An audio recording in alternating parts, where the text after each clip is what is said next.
भिखारी ठाकुर और महेंद्र मिसिर के विदेशिया में पलायन का जो दर्द था, बिहार आज भी उस दर्द को महसूस करता है। पलायन आज भी बिहार में उतनी ही शिद्दत और दर्द के साथ मौजूद है जो तब था जब महेंद्र मिसिर और भिखारी ठाकुर अपने गीतों में लिखते थे। और इसकी चर्चा हम करेंगे। बिहार के दो जो आयाम हैं उन पे, पहला आयाम है नीति आयोग की एक रिपोर्ट आई है उसके दृष्टिकोण से, और दूसरा जो जातिगत सर्वे किया था बिहार सरकार ने उसके परिप्रेक्ष्य में। इन दो आयामों से, इन दो परिप्रेक्ष्य में हम बिहार के पलायन को भी जोड़कर देखेंगे, बिहार में गरीबी की स्थिति को देखेंगे, जातिवार जो स्थिति है आर्थिक और सामाजिक रूप से, राजनीतिक रूप से, उस पर भी चर्चा करेंगे। सबसे पहले शुरू करते हैं पलायन। बिहार में पलायन जो है, नौकरी करने के लिए जो लोग पलायन करते हैं उसमें 15%, पूरे देश में 15% अकेले बिहार योगदान करता है। मतलब पलायन करने वाले लोगों में, अपना राज्य छोड़कर दूसरे राज्यों में जाकर नौकरी खोजने वाले लोगों में बिहार का प्रतिशत 15 है, जो एक बहुत बड़ी संख्या है।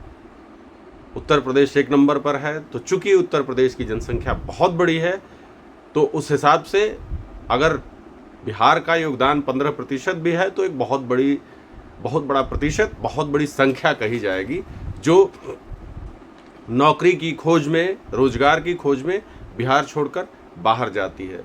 भारत सरकार के ई श्रम पोर्टल पर जो चीज़ें अंकित है उसमें ये दिया हुआ है कि 90% मजदूर जो बिहार में हैं उनकी मासिक आय 10,000 रुपये से कम है। वहीं बिहार सरकार का जो जातिगत जनगणना का जो आंकड़ा आया है वो आंकड़ा कहता है कि 34% लोग, बिहार के कुल जनसंख्या का 34% लोग 6,000 रुपये महीने पे गुजारा करते हैं। और 34% परिवार 6,000 महीने पे रोजगार करते हैं। 94 लाख ऐसे परिवार हैं जिनको 6,000 रुपये महीने भी नहीं मिलते हैं। 90% लोगों के पास अपनी कोई वाहन नहीं है। ये मैं नहीं कह रहा हूं, ये कह रहा है बिहार का जातिगत जो सर्वे है वो। बिहार से पलायन का एक मुख्य कारण है शिक्षा का बेहतर न होना, स्वास्थ्य सुविधाओं का अभाव, और सबसे बड़ी चीज जो है वो है बेरोजगारी। लोग रोजगार की खोज में बिहार से पलायन करते हैं। अब कुछ आंकड़े जो नीति आयोग की एक रिपोर्ट आई है, वो रिपोर्ट जो है वो, उसके जो आंकड़े हैं वो बहुत ही चौंकाने वाले आंकड़े हैं। नीति आयोग की जो रिपोर्ट है वो ये कह रही है कि बिहार में 8 करोड़ 24 लाख ईबीसी हैं। मतलब कुल जनसंख्या का लगभग 36% ईबीसी हैं। और ये ईबीसी जो है वो, ये नीति आयोग की रिपोर्ट कह रही है कि ईबीसी के पास अपना घर और घर में जो बर्तन है उसको छोड़कर संपत्ति के नाम पर कुछ भी नहीं है। जो ओबीसी हैं, जिनकी जनसंख्या करीब 3.5 करोड़ है, इसमें से 2 करोड़ के आसपास, 3.5 करोड़ में से 2 करोड़ के आसपास जो लोग हैं उनकी संपत्ति जो है वो नाम मात्र की है। ओबीसी की बात मैं कर रहा हूं, जिसके तथाकथित मसीहा जो हैं वो लगभग 35 सालों से बिहार की सत्ता पर काबिज हैं सामाजिक न्याय के नाम पर। तो इन सामाजिक न्याय वालों की जो जाति वाले लोग हैं, जिनकी जनसंख्या 3.5 करोड़ है, उसमें से 2 करोड़ लोग ऐसे हैं जिनके पास संपत्ति नाम मात्र की है। एससी जो हैं करीब 2.5 करोड़।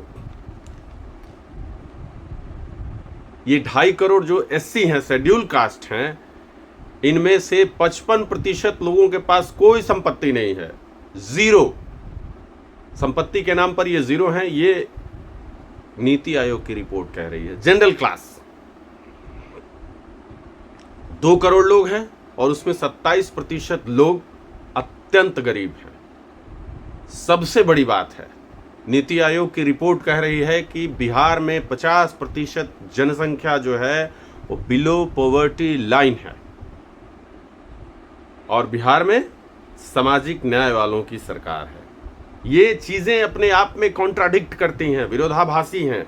एक तरफ सामाजिक न्याय का दम भरने वाले सरकार चला रहे हैं लगभग 35 सालों से, और दूसरी तरफ जब जातिगत आधार पर हम लोगों की आर्थिक और सामाजिक स्थिति का आकलन करते हैं तो हमको ये पता चलता है कि स्थिति कितनी भयावह है, कितनी डरावनी है कि लोग, पलायन का मुख्य कारण क्या है? पलायन का मुख्य कारण गरीबी है और गरीबी की स्थिति यह है कि उससे कोई भी वर्ग अछूता नहीं है। 1 करोड़ युवा, ये नीति आयोग की रिपोर्ट ही कह रही है कि लगभग 1 करोड़ युवा ऐसे हैं बिहार में जिनके पास कोई काम नहीं है। कोई काम नहीं है मतलब कोई काम नहीं है, न दिहाड़ी न मनरेगा, कहीं उनके लिए कोई काम नहीं है। इसका एक बड़ा मुख्य कारण है बिहार में जो परीक्षाएं हो रही हैं, उन परीक्षाओं में बड़ी धांधली, चाहे वो सिपाही की परीक्षा हो, चाहे वो BPSC का एग्ज़ाम हो, हर जगह जो बड़े लेवल पर धांधली, क्वेश्चन लीक और ये तमाम चीज़ें जो सुनने को मिल रही हैं, ये भी एक बड़ा कारण है बिहार में बेरोजगारी का। 23 जिले, बिहार के ज़िले जो 38 हैं, उन 38 ज़िलों में 23 ज़िले ऐसे हैं जिनको EBC ज़िला कहा गया है। बिहार की राजधानी पटना ज़िला में लगभग 22% लोग गरीबी रेखा के नीचे हैं। लगभग नहीं, ये एक्यूरेट आंकड़ा है नीति आयोग का, जो कह रहा है कि 22% लोग जो हैं वो गरीबी रेखा के नीचे जी रहे हैं। ये बिहार की राजधानी का हाल है। अब एक और जो बार बार बिहार सरकार ये कहती है कि भाई हमारे पास, हमने बिहार को, हर बार बिहार का एक आर्थिक सर्वे लेकर आती है बिहार सरकार और कहती है कि बिहार का ग्रोथ रेट जो है वो इंडिया में दूसरे स्थान पे है। अब इस ग्रोथ रेट की हकीकत क्या है, मैं इस पर भी कुछ आंकड़े संग्रहित करके लाया हूं। ग्रोथ रेट के मामले में, GDP के मामले में बिहार GSDP कहिए, ग्रॉस स्टेट जो GSDP है, घरेलू उत्पाद जो है राज्य का, बिहार का, वो दूसरे स्थान पर है, लेकिन प्रति व्यक्ति आय में सबसे निचले पायदान पर है। बिहार का जब आर्थिक सर्वेक्षण आता है तो देखता है व्यक्ति, मैं तो उत्सुक होकर देखता हूँ हर बार कि क्या है उस आंकड़े में, लेकिन हर बार निराशा हाथ लगती है। कुछ ऐसा नहीं दिखता है जिससे खुशी हो सके।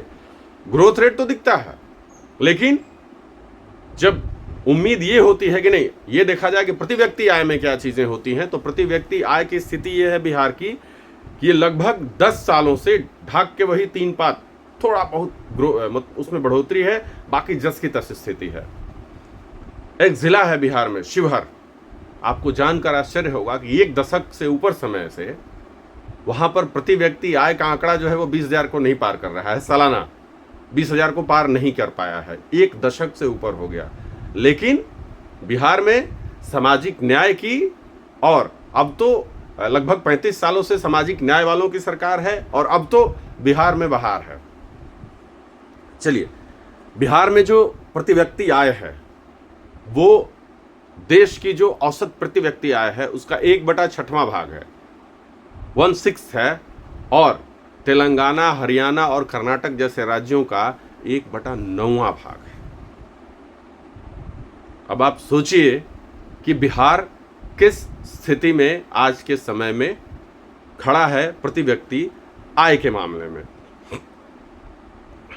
ये जो राज्य हैं इन राज्यों से, और सबसे मज़ेदार बात है कि हरियाणा, कर्नाटक और तेलंगाना जैसे राज्यों की जिनकी चर्चा हम कर रहे हैं, इन राज्यों में सबसे ज़्यादा इनकी इकोनॉमी में मजदूर के रूप में सबसे ज़्यादा कंट्रीब्यूट करने वाले, सबसे ज़्यादा लोग जो हैं, कंट्रीब्यूट करते हैं मजदूर के रूप में इनकी इकोनॉमी को आगे बढ़ाने में, उसमें बिहार के लोग ही हैं।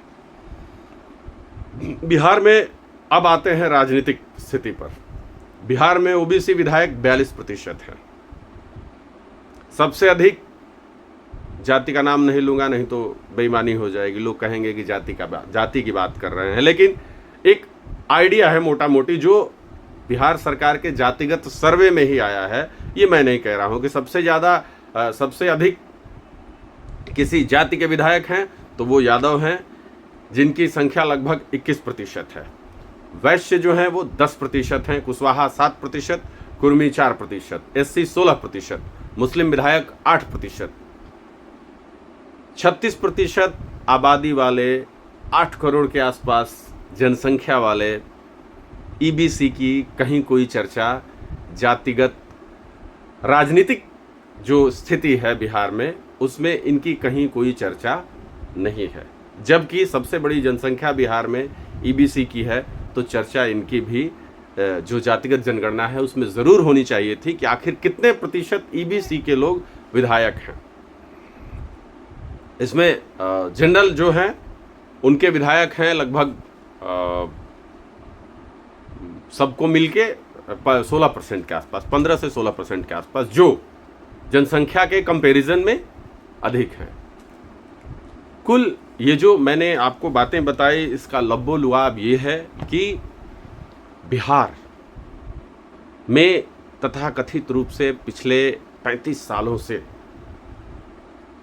सामाजिक न्याय के लोगों की सरकार है, और इस सामाजिक न्याय के लोगों की सरकार में न तो पलायन रुका, न शिक्षा बेहतर हुई, न स्वास्थ्य अच्छा हुआ, न बेरोजगारी में कमी आई, न आर्थिक स्थिति लोगों की बेहतर हुई। अब इस आधार पर जो अगले 3-4 महीनों में बिहार में विधानसभा के चुनाव आने वाले हैं, इन चुनावों में बिहार की जनता को ये तय करना होगा कि बिहार किस दिशा में जाएगा। साथ ही साथ बिहार के राजनीतिक दलों को भी अपना तरीका ज़रूर बदलना होगा। बहुत बहुत धन्यवाद।